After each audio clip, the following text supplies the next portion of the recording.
I mean, New Orleans clearly deserved to win the football game last evening. They played very well. We just told the team there's a number of key areas that we've got to address starting immediately, and first and foremost is the turnover margin. That's something that we have to get corrected. I reminded them that the last time the Dolphins won the division, they had a plus 17 turnover margin for the season, and that's something we need to start heading towards. Talked about the sack differential. Again, these are not sustainable things. We're 3-1 at the present time, but some of these things aren't going to lead to continued consistent success. And we have to play better at the beginning of the game on defense. We have to play better at the beginning of the game on beginning of the second half on offense. And so those are some of the immediate things that we're really focused on, and obviously got to move on to Baltimore in a short week. In terms of the sacks given up, can you just state what some of the problems are that you're giving up too many sacks? It's a unit-wide issue without a question. It's every position's been impacted. There's been times where the offensive line's gotten beat. There's been times where the quarterback's held the ball too long or hasn't moved swiftly enough in the pocket. There's been times that a running back has missed a pickup. There's been a time where the tight end's missed a pickup. So it's been widespread. Again, when you're at the position we're at, it's been widespread. It hasn't been one particular individual. That being said, when we had good balance last night, we protected pretty well. We got down by 25 points. It got a little bit challenging. Joe, in terms of the running game, in the first half you had almost 60 yards. You seemed to find something there with Lamar, and especially the first couple drives. Is that encouraging to at least? Oh, absolutely, yeah. Again, as I think I may have said last night, I liked the way we weren't playing perfect football, trust me, for the first 28 minutes of the first half, but we were kind of playing the way we've been playing. We were in a 4-point game. We had the ball toward the end of the second half, the second quarter. We were moving a little bit. Maybe the last 2 weeks we had scored right before halftime. I'm thinking that's exactly what we were going to do. And then we got out of sorts. There's not many teams in football that are good 25-point down teams that I'm aware of, that I've been a part of. And last night we were not a very good 25-point down football team. Your no-huddle offense, you broke it out. You started the game with it last night, and we haven't seen it a whole lot. And I know you said one of the keys is getting first downs and moving the chains, but why did you open with it last night, and how did you like how it worked? Yeah, we had some good production early. We wanted to change up the tempo sometimes, and sometimes we'll use it in spurts, Chris, throughout a ball game. I think it certainly has a place, and based on who we're playing and what personnel groupings we may be emphasizing. Sometimes we may feel it's better to mix personnel a lot, and so that doesn't make as much sense. So it's kind of specific to the game plan.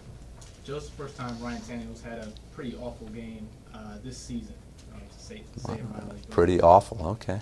How do you Those are your words, but it's my words. But how do you coach a quarterback to have a short memory when things snowball the way it did? Yeah, we just got to go back to work. We talked to the team about it's easy to come into work when after you win every game and when things are going well. And we talked to the team that we're not going to be riding the wave around here. We've got to look for guys that have a consistent approach toward every single game and every day at work. That they look to strive to improve. So there's no magic wand we're going to wave, but you got to learn from mistakes, correct, and then move forward.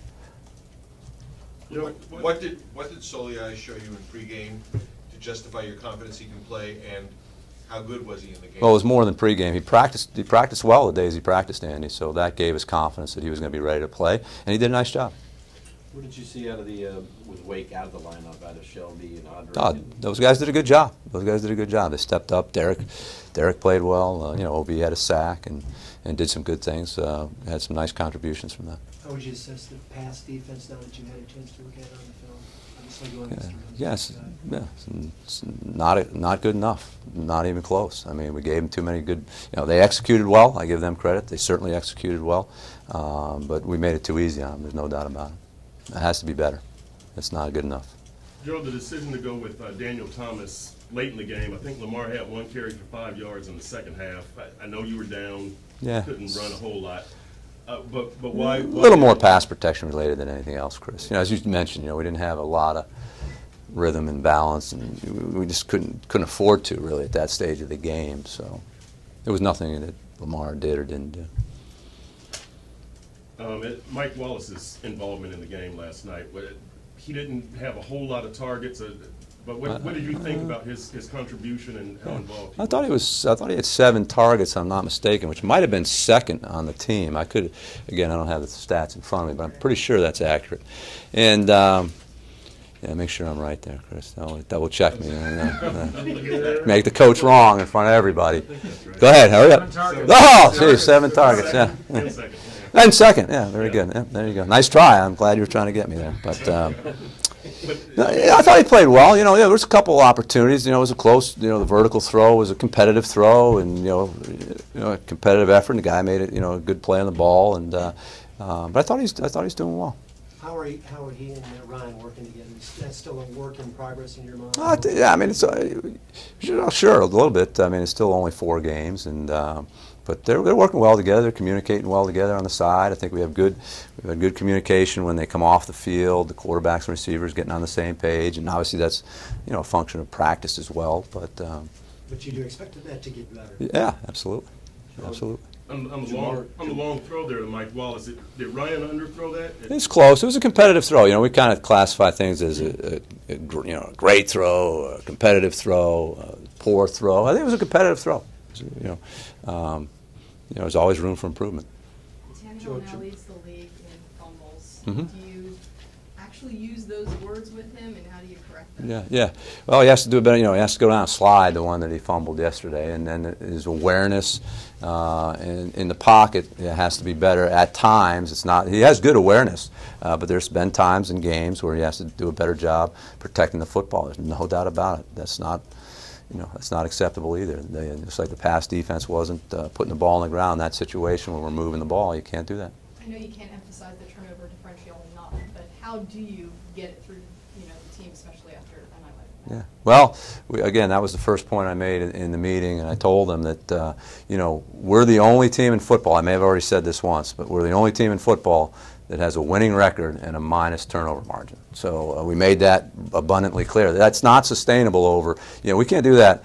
If you look at the season in quarters, quarter number 1 is over, and we're the only team in the league that's been able to overcome a minus turnover margin in terms of having a winning record. And that's not going to fly probably not going to fly the next quarter, or the quarter after that, or the quarter after that. Joey, you got Jamar Taylor involved last night for the first time as he was struggling through an injury. How did he look to you, especially throwing him in the secondary? Yeah, I thought the thing I liked about him was that, he didn't have the big glazed look. He got in there and he competed, and certainly he's going to learn some things from the tape, things he has to do better. But I thought it was a good start for his first time. A couple more guys. Joe, your snapshot of the team at the quarter poll, obviously 3-1, and maybe coming off maybe a bad taste in your mouth, but overall, what do you think so far in the 4 games? Again, I like the group. I like the way they approach their business. It's a very professional group. It's a high-character group.